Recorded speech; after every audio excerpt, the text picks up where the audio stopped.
Hi everyone, if you're struggling with knee pain and you don't know where it's coming from, is it your meniscus, is it your cartilage, is it your ligament? This video is for you. Now the knee is unique in that the area that you feel the pain in is quite often the area where the problem is. Not like the neck and the shoulder where things can spread around. So you can be pretty sure that if your pain is in a particular spot, that the diagnosis is likely to be a certain condition.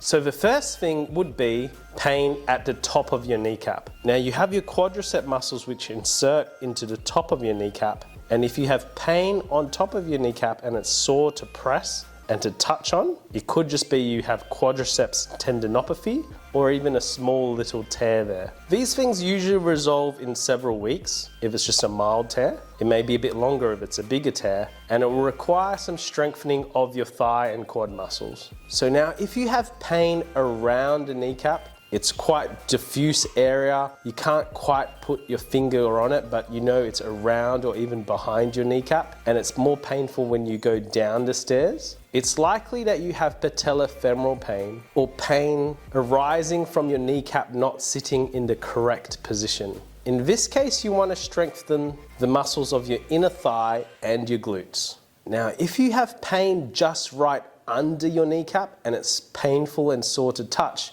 you have most likely a patella tendinopathy, possibly a small tear. This usually arises from a lot of kicking and a lot of fast jumping movements. So athletes are more likely to get these kind of issues, or people who are hiking and doing a lot of trekking.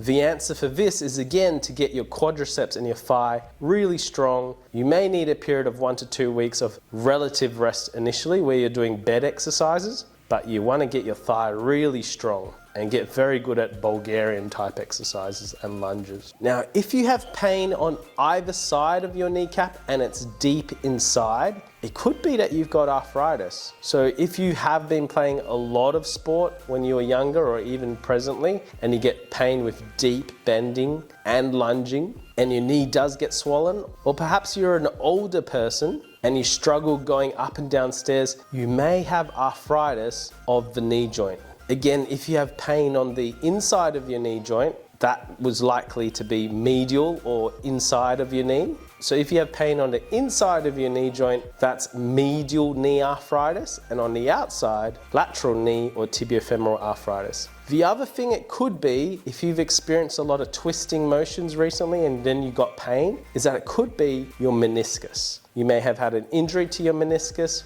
or perhaps a small tear. These pains are typically deep within your knee joint, and you'll also get pain when you're twisting or pivoting on your knee. Now, if you have a pain on the inside of your knee, extending from your tibia and going up a few centimeters to your thigh bone, this could be your medial collateral ligament. This can often occur if you've had a twisting injury where your knee has buckled inwards. Again, if it's a small tear, it may take you a few weeks to recover from this, but if it's a larger tear, it's more close to a few months. Now, if you have pain on the outside of your knee in a line going up and down here, it's going to be your lateral collateral ligament. Again, it happens if you've had a buckling knee injury towards the outside of your knee. Again, it takes a few weeks. If it's a larger tear, possibly a couple of months or more. Now, if you have a pain just on the inside of your knee but a bit lower down from your kneecap, this is called your pes anserine area. Now, this is a meeting spot of 3 tendons. Your sartorius, which is a hip flexor, your gracilis, which is one of your groin muscles, and also a hamstring muscle called your semitendinosus. This typically is sore if you've been doing too much walking or kicking, such as in soccer. So the key here is to get strong at all 3 of those muscles. So getting stronger in your inner thigh or your groin muscles, to get better at kicking with your hip flexors, and also to be very strong in your hamstrings. This typically takes a couple of months to 3 months to get fully resolved. So now if you have pain at the back of your knee, and it's kind of a vague area, it gets painful when you both extend and bend your knee. This could just be swelling. This could be from a Baker's cyst, from a lot of swelling, which can happen due to a variety of issues, whether it's swelling within the knee from arthritis or a meniscus tear, or just too much load being placed on the knee all at one time. This is typically resolved with a bit of rest, but also getting the knee healthier, stronger in the thigh and hip muscles, and more flexible in the ankle and the hip as well, which you could say is the case for all knee conditions. Sometimes if it's very swollen, a doctor or surgeon could aspirate or take the swelling out. But this typically does not solve the problem unless you've got the hip and knee a lot stronger. Okay guys, so if these things resonate with you, if you do think you have one of these injuries, the good news is even if it's really sore, if it's really inflamed, any of these injuries can start with very basic bed exercises. And that's what I'm going to show you here. So in this video, we're going to go through all these basic exercises, and we're going to do intermediate exercise in another video, and then return to sport and more advanced exercise in a final video. We'll also make videos in each of those individual conditions and all the nitty-gritty of how to treat them and what is causing those conditions. For the majority of times, most knee pains can be treated in a similar manner with some slight nuances depending on what kind of condition you have. So if you'd like to learn more about those individual conditions, click like and subscribe. So knee rehab can be based on getting your hips more flexible and more robust and strong in all directions, your thigh and your hamstrings really strong, and your calf and your ankle flexible and strong. If you do all of those three things, then you can proceed to returning back to jumping and jogging and deep squats and lunges and things like that. But we're going to start with the basics, getting all of those hip, knee and ankle muscles flexible and strong. So first of all, we're going to start with the seated gluteal stretch. So simply put your foot on your other knee, make sure that knee is not being twisted inwards, and then pull that knee, make sure the leg that you're resting your ankle on is not twisting inwards, and then pull that knee as close as you can to the upper shoulder without leaning forwards. Keep your back straight, nice and tall, chest up tall, and then rotate into it. You should get quite an enormous stretch in your glutes. Holding for 30 seconds is ideal. Getting really tight glutes means that you will get tightness traveling all the way down the side of your leg into your ITB, which attaches to your kneecap and pulls your kneecap to the side, which is one of the reasons that people develop patellofemoral issues, because their kneecap is being shifted laterally or to the outside. So getting your glutes very flexible is important for hip flexibility, but also ensuring optimal kneecap alignment. Next, we want to stretch your thigh or your quadricep muscles by pulling your foot up to your bottom and pressing the heel into the bottom. Now, some people can't actually pull their heel all the way into their bottom, and that's because your thigh or your quadricep is too tight. Similar thing here, guys. If your quads are tight, it pulls your kneecap into the wrong position.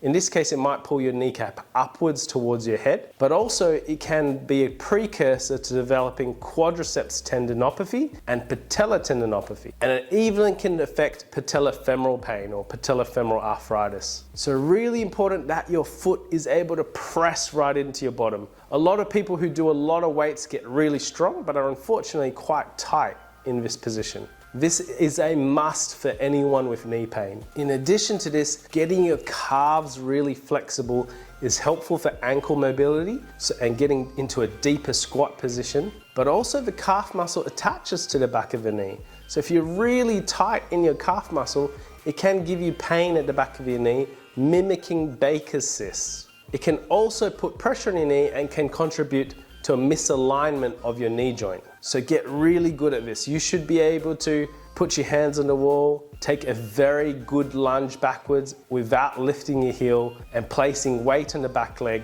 so you feel a good stretch going up your calf. Alternately, feet on an incline board or a slant board and really lean your hips forwards. If your hip and bottom is sticking out, it implies tight ankles and poor calf flexibility. Getting into strengthening, we start with the thigh. The quadricep is a big muscle which is responsible for kicking of the knee. We're going to start exercising this by using the straight leg raise. Keeping the knee straight and tensing the thigh, lift the leg all the way up, hold for a little bit and then down. This shouldn't be painful for anyone, so even if you've had a fresh injury, you can strengthen your hip flexors and your quadriceps just by doing this simple exercise. Eventually you can add a weight to your ankle and start doing this. This is a very basic entry-level exercise for your quads. To eliminate knee pain, you have to look at your hip as well. So you've got to be strong in the front of your hip, the sides of your hip, and the back of your hip. We're going to start with the bridges. Bent knees mean it favors your glutes more. Straighter knees, more your hamstrings. When you've got good enough at 2 legs, progress to 1 leg. Aim for at least 20 repetitions. This seems like a good number for people who are trying to return to sport or get to the next level of their rehab. If you're ready for the next step, do it on a step. This increases the stretch on the hamstrings and the glutes and puts more demand on those muscles. Strengthen your side glutes, your gluteus medius and minimus, by side-lying hip abductions and clams. Keeping your hips bent below 30 degrees will favor your glute medius and minimus. A bigger bend in your knees will be more your bigger gluteus maximus muscles. Start strengthening your inner thigh, which is important for MCL and pes and serine bursitis, by doing the side-lying hip adduction. A surprising number of people cannot do this. They cannot, with a straight leg, lift their bottom knee up, their bottom thigh up above the bed, holding for a little while and lowering. Again, 20 times, add a weight once you can do this. And finally, get good at calf raises. All runners should be above 20. If it's too difficult to do right now because your knee is swollen and sore, do it on 2 legs. Progressively lean to that side that you're wanting to work on before progressing to 1 leg. When you can do that, do it on a step. Go all the way up, all the way down. People are weaker at the bottom part of this movement because they lack flexibility and from simply not practicing it. Get strong at this bottom position to prevent Achilles injuries and help with all your athletic endeavors. These are great starting exercises. No matter what type of injury you have, generally you can start any of these exercises as long as your pain is not more than a mild to slightly moderate pain. Even if you're swollen in your knee and you're stuck in bed and you can't walk around, you should be able to do these exercises to some extent. Get started on your rehab journey. Don't wait a few weeks for the knee pain to settle down. Don't be a person who waits several weeks for the knee pain and the swelling to be completely gone before starting these exercises. If you can deal with mild to moderate pain, generally you can do these exercises to kickstart your rehab. It will also help to get rid of the swelling and improve circulation and healing in the knee. In the next video, we're going to go into the intermediate exercises: squats, lunges, Bulgarian step downs. But this is a great and fantastic beginner entry start. I hope you've enjoyed this video. Thanks for watching.